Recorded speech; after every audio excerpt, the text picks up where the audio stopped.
Yo, what's up everybody? It's Victon here with a guide update for the Absolution Guardian. We've been playing it on stream for the last, day and a half since the leak came out. We are, level 82 now.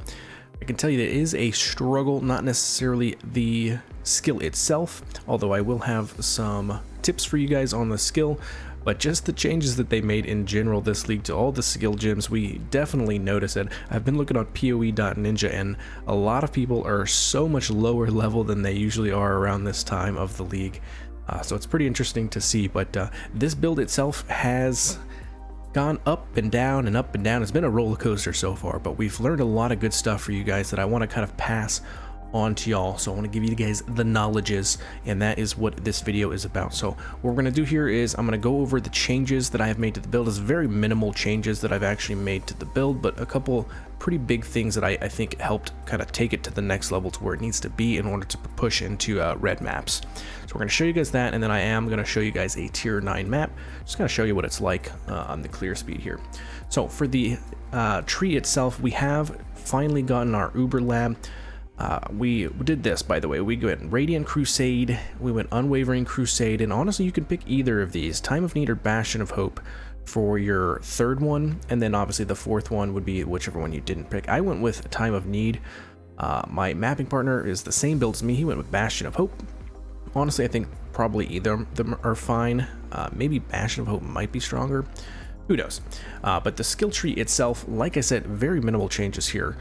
We have gone up here and we've gotten Death Attunement. We eventually want to anoint that. I actually don't have any anoints right now, so we eventually want to anoint that, and that will save you 1, 2, 3, 4 points, which can be used for life, which would be very good. As you can tell, we're only at 4k life here.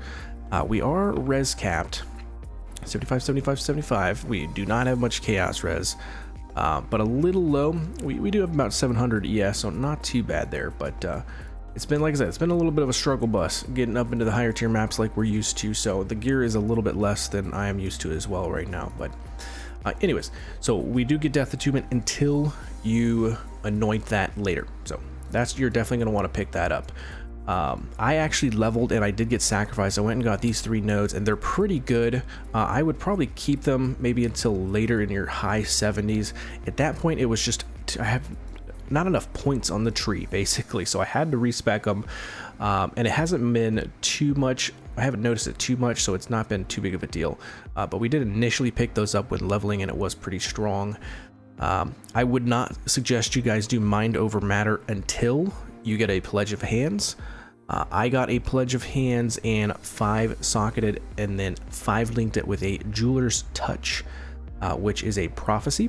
It went for, I think I spent 25 chaos in the prophecy, and I bought the cards for this Pledge of Hands. So you can either buy the Pledge of Hands itself, or you can buy the divination cards, which are called the Pact. Another option that you can do for the staff is buy 6, I think it's 6 divination cards called Dark Mage, which you can buy for 1 to 2 chaos. It's only 6 of them, and it gives you a 6-link staff. So that is a super solid option. You're going to spend like 10 to 12 chaos on that staff. Absolutely do that pretty early on. That should be one of your first upgrades, in my opinion, is getting that 6-link staff. Anyways, let's go ahead and go back to the tree here. One last thing I wanted to show you guys. One really big node for me when I was leveling up, just to mention to you guys, was Spiritual Aid. Its increases and reductions to minion damage also affect you. That gives you so much damage, which helps you spawn your minions a lot faster. So that was a pretty good node to pick up early on. So do note that. We do have all of the block nodes for our staff. We have those, we have these, we have here and here. We actually do have pretty good block chance right now. We're at 30-45, and then when Bastion of Hope procs, we're at 75-45, so not too bad for block. As far as our cluster jewels, I purchased this cluster jewel for, I think, 3 chaos, so super cheap. And then I rolled it myself. Feasting Fiends is what I was going for here. I do think it's probably pretty important to get a Feasting Fiends one. Basically what Feasting Fiend does is it gives you minion leech, which helps them stay alive a little bit longer. So getting that early, no, I didn't probably get it early. I probably got it around level 75-ish. Maybe around tier 7 or so maps is when I was able to pick that up. Like I said, only 3 chaos, and then you roll it yourself. Not too bad. And then I did get these 2 jewels right here. I purchased a Fortress Covenant and a Quickening Covenant. I'm not sure which one is the expensive one. Let's check.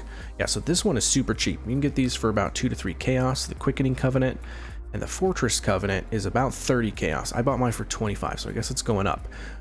So maybe at least just get the Quickening Covenant for now. But these give a lot of good defenses for your minions. This one gives dodge, and this one gives block. So pretty good, and also some damage there. So that was a nice pickup. We did test Blessed Rebirth on a medium cluster jewel, and we're not sure if it actually works for Absolution or not, because technically Absolution just refreshes the duration of your minions, whereas Dominating Blow, it like spawns new ones, which is why we usually get it on Dominating Blow build, but I'm not sure it actually works for this build. So I only have the large cluster here. I do not have the medium clusters for now.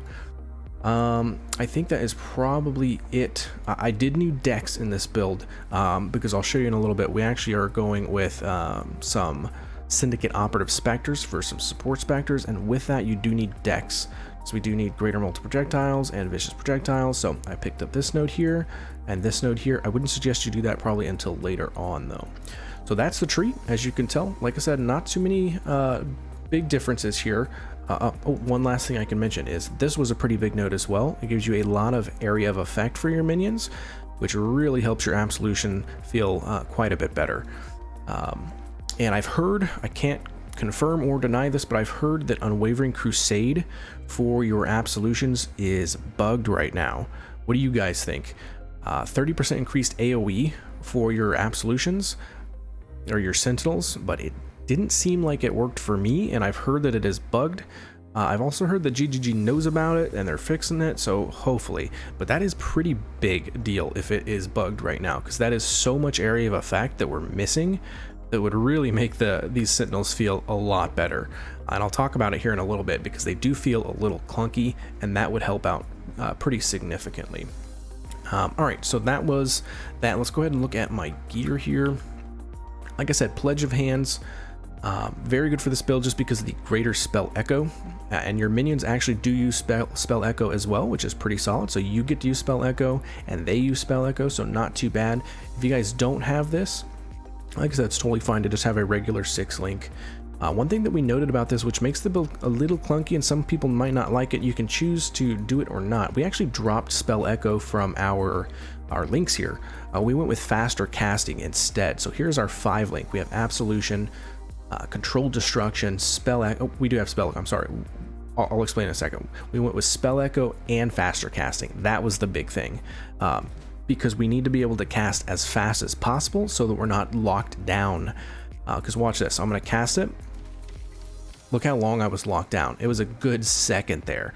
So if you didn't have faster casting, you're locked down even longer. Look at that. Oh my god, you're locked down forever. So putting in that faster casting really helped. Yeah, so much better. So we dropped, I think we dropped minion damage and we put in faster casting. And I would say probably maybe minion damage would be the last link instead of phantasms.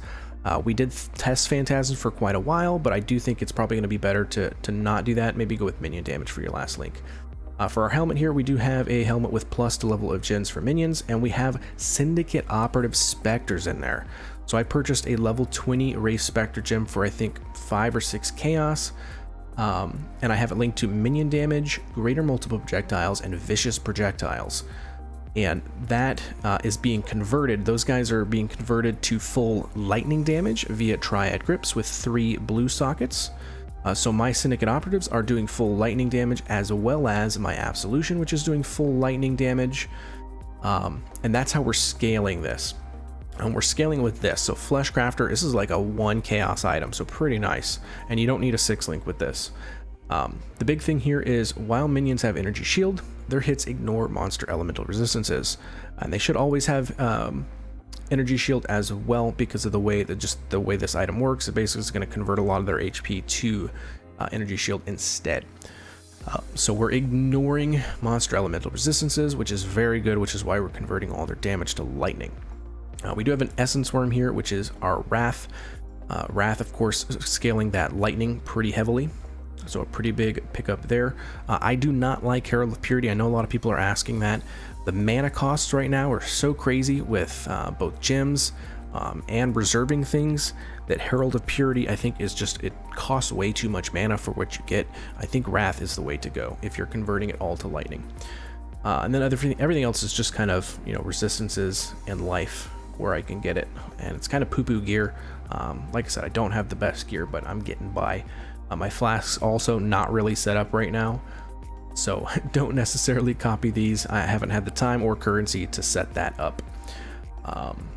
Yeah, so that is the character. I will of course leave a POB link in the description below for the skill tree, and you can also check the gem links, and you can check the gear itself, so do check that if you want to. So the character in general, right, it's pretty good. It was very solid leveling up all the way up until about yellow maps, when we did something. We had a level 19 where is it? We had a level 19 Absolution, okay? And it was doing okay, but we're like, hey, let's spend the currency. We bought it for 25 Chaos, and we bought a level 21 Absolution. Both me and my map partner doing the same build. And right when we put this gem in, we didn't feel like we gained any damage. It was a very weird feeling. It went from a 19 to a 21, but it literally didn't feel like we gained damage. So we don't know if, you know, there's apparently some bugs going on with Absolutions right now, so I'm curious if there's a damage bug as well. I don't know, but it literally felt like there was a no damage boost between a 19 and a 21 gem, which felt really bad. So with that, I had to figure out what the heck to do to get some extra damage, and that's where we came up with the Syndicate Operatives, the Triad Grips, and that really did take us to the next level, and we are able to go ahead and push into those high yellow maps and early red tier maps. What else about the build? Overall, I would say that the build is good now that I have this setup. I do like it a lot better than I did before I had the Syndicate Operatives. It as Syndicate Operatives with the setup that I have now with the Triad Grips added a lot of damage. It helps with clear speed. At the end of the day, I mean, you can just kind of say, hey, why not just do a Syndicate Operative build? And it's a good point, right?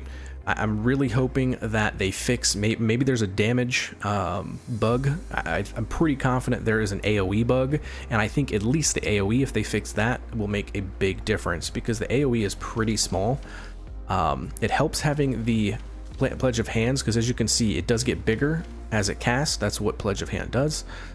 So it does help, but they have even smaller AoE than you, and it's, I don't know, it just feels kind of clunky compared to having, you know, like a ranged projectile dealing minion. It clears a lot faster. But all three of those together, or both of those together, it does end up being pretty solid damage. Clears pretty good. The damage on bosses is not too bad. The survivability of this build is not too bad as well. I'm not dying as much anymore. I am not the craziest player in the world, so you know, I'm chilling, having a whole, you know what, I'm gonna embarrass myself just for you guys' amusement. Let's look at my deaths. You guys ready? 129. The interesting thing about this is I was at 123 this morning, so all those deaths were like leveling up and last night. So good thing is today I really have not died too much at all once I got this setup going, so that's at least, I guess, the bright side of that. So yeah, that's kind of the build. Let's go into a map and I'll kind of show you guys the play style of the build, and we can kind of talk about just a few things while we do this map. Tropical Island, easy peasy map. Let's go ahead and hop in here.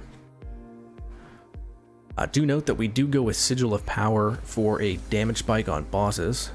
We have conductivity as well for bosses.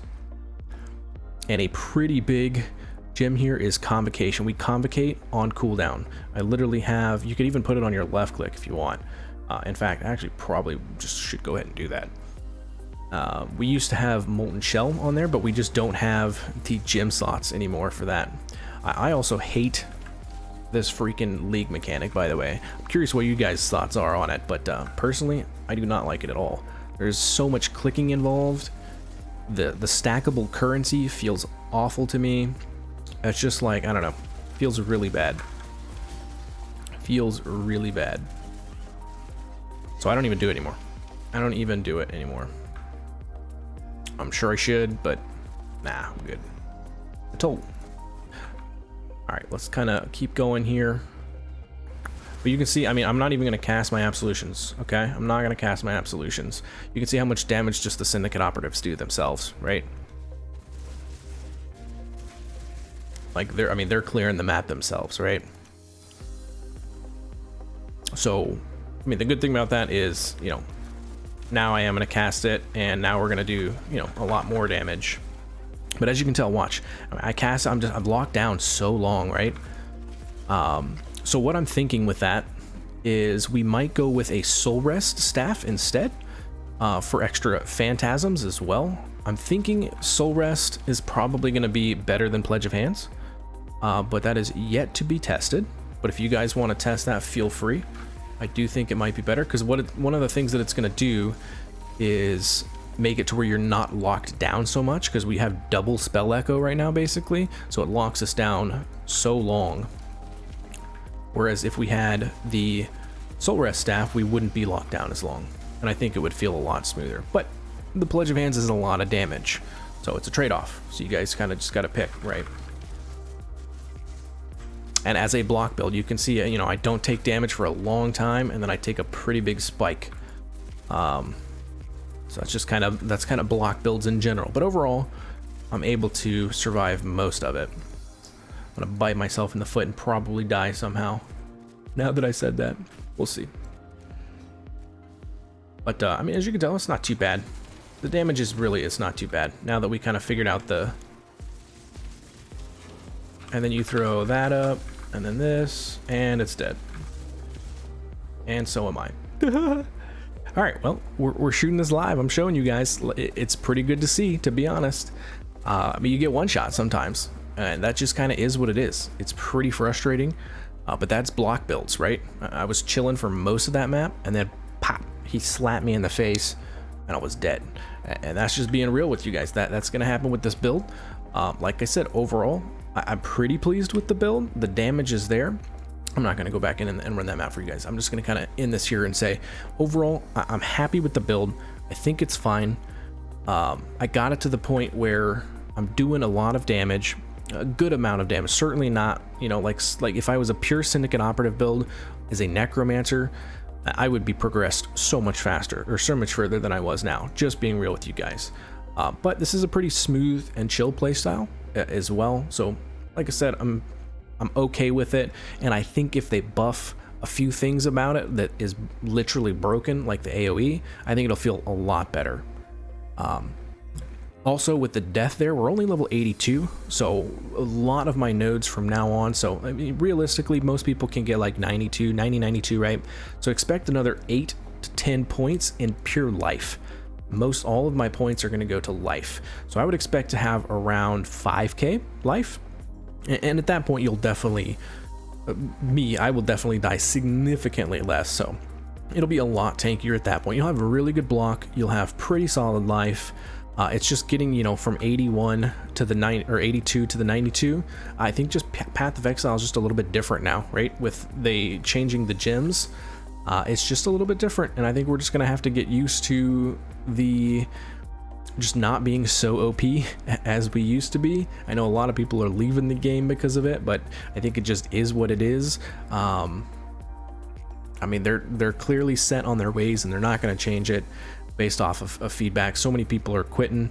I think one of the issues for me is that they say that they want build diversity, and then they nerf all the gems so much to where the power level of all of the characters are so low that the meta builds and the stronger builds are going to stand out even more, like a Syndicate operative Necromancer.